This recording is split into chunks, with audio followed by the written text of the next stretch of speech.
Australian actress and singer Caroline Toddy Goldsmith appeared in the heart-wrenching interview just days after her aunt Olivia Newton-John died in early August.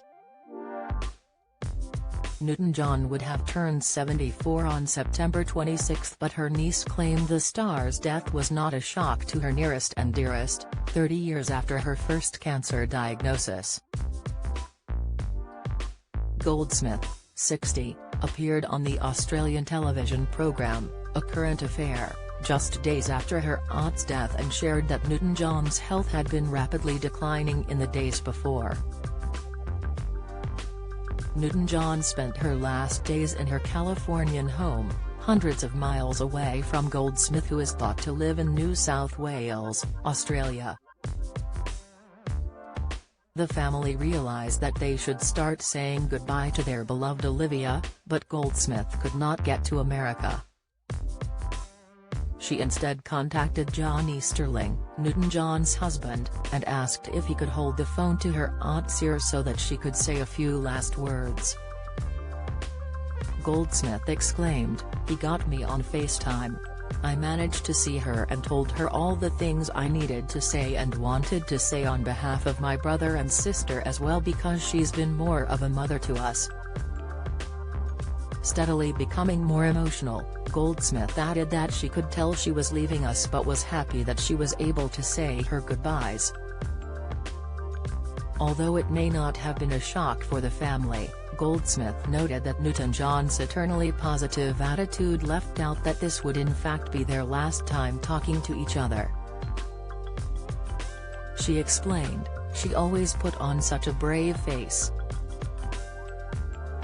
She's so optimistic, we were optimistic.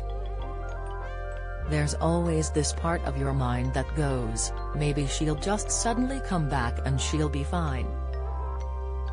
But it wasn't just the cancer that got her, it was other complications, being in a hospital and with a very susceptible immune system.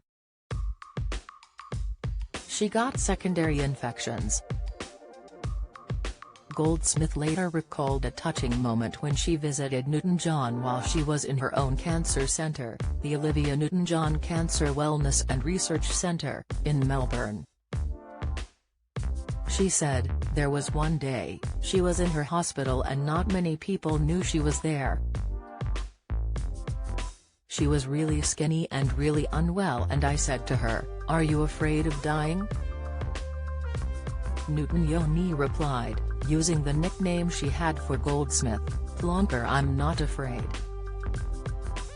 I've done more in my life than I could have ever imagined."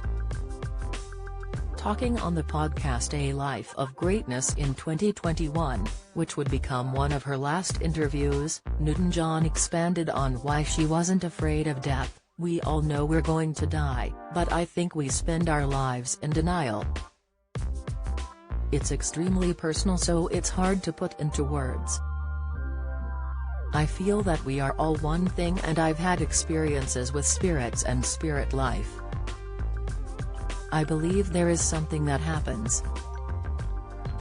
I hope the energies of the people you love will be there. Don't miss, I think all the love will be there. I'm sort of looking forward to that, not now, but when it happens."